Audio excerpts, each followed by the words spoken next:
आज आम्ही तुम्हाला एक अशा घटनेची साक्ष घडवणार आहोत जी ऐकून तुमच्या अंगावरती काटा येईल आणि तुमच्या तळपायाची आग मस्तकाच आहे। 20 जुलै हा दिवस भारताच्या इतिहासात कधीही न विसरता येणारा काळा कुट्ट दिवस ठरला आहे। स्वतंत्र भारताच्या राजधानीत लोकशाहीच्या पाठीत खंजीर खुपसणारी अशी क्रूर घटना घडली आहे, जिची तुलना थेट ब्रिटिश काळातील जालियनवाला बाग हत्याकांडाशी केली जाते।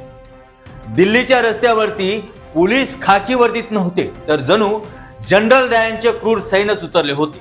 हा देश शांततापूर्ण आंदोलनाचा अधिकार देतो, पण जर तोच प्रश्न सत्तेच्या सिंहासनाला विचारला तर विद्यार्थ्यांच्या रक्ताने रस्ते लाल केले जातात। हा कसला सत्तेचा माज, हा कसला लोकशाहीचा खून। या अमानुष तांडवामागे एक मोठं राजकीय षडयंत्र रचल्याचा संशय बळावला जातो। सूत्रांच्या माहितीनुसार हे सगळं पूर्वनियोजित होतंय। आंदोलनाला चिरडण्यासाठी केंद्रीय गृहमंत्री अमित शाह यांनी थेट मास्टर प्लॅन रचल्याची चर्चा जोरदार सुरू आहे। जरा बघूया हा खेळ काय आहे। 17 जुलैला अचानक पडद्यामागून सूत्र हलवली जातात। तत्कालीन पोलीस आयुक्त सतीश गोलच्छा यांचा कार्यकाळ 2027 पर्यंत होता। त्यांना तडकाफडकी पदावरून हटवलं जातं। का? कारण ते विद्यार्थ्यांच्या आंदोलनावरती मऊ भूमिका घेत होते आणि त्यांच्या जागी आणलं जात आहे ते म्हणजे अनुराग कुमार यांना। कोण आहेत हे अनुराग कुमार ते आपण पाहूया। 1994च्या बॅचचे IPS अधिकारी आहेत। अमेरिका रिटर्न आणि थेट इंटेलिजन्स ब्युरो अर्थातच IB चे ते विशेष संचालक होते। देशाचा चप्पा चप्पा ज्यांना माहिती आहे अशा खास माणसाला अमित शहानी थेट दिल्लीच्या पोलीस आयुक्तपदी बसवलं। कारण स्पष्ट होतं, दडपशाही करायची होती। सर्वोच्च न्यायालयाच्या प्रकाश सिंग विरुद्ध भारत सरकार या निकालाला केराची टोपली दाखवण्यात आली आहे। पोलीस प्रमुखाला किमान 2 वर्षाचा निश्चित कार्यकाल देण्याच्या नियमाला बगल दिली गेली, कारण सत्तेला नियमापेक्षा दडपशाही जास्त महत्वाची वाटते। आणि मग काय, नव्या आयुक्तांच्या नियुक्तीवरती अवघ्या 24 तासात जंतर मंतर छावणीत बदलले। पोलिसांचे साधे बॅरिकेड्स नाही तर थेट 10-10 फूट उंच लोखंडी जाळ्या रस्त्यावरती फिट करण्यात आल्या। जणू काही स्वतःच्याच देशातील विद्यार्थ्यांपासून सरकार सीमेसारखी तटबंदी उभारत होता। आंदोलनाचा आवाज जगापर्यंत पोहोचू नये म्हणून जंतर मंतर परिसरात जामर लावण्यात आले।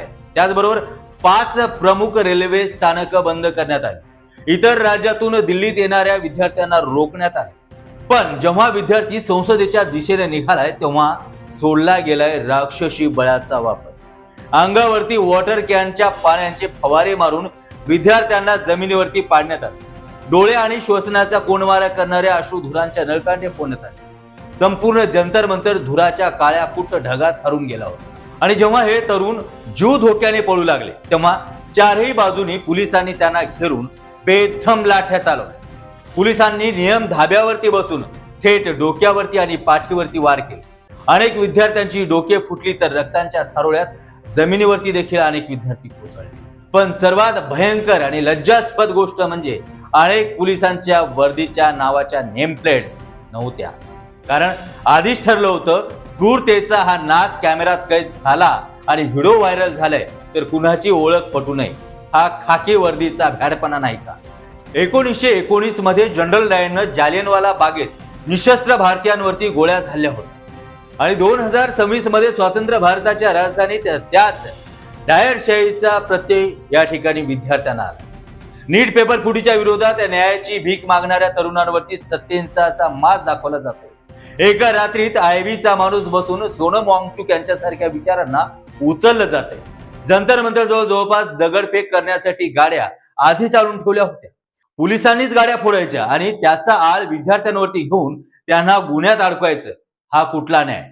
जर या देशात तरुणांनी प्रश्न विचारला तर त्यांना रक्ताने न्हाऊ घातलं जाणार का? हीच आहे का ती लोकशाही असा प्रश्न पडतो। आज दिल्लीचे रस्ते जरी धुतले गेले असतील तर ही रक्ताचे डाग सत्तेच्या कपड्यांवरून कधीच पुसले जाणार नाही।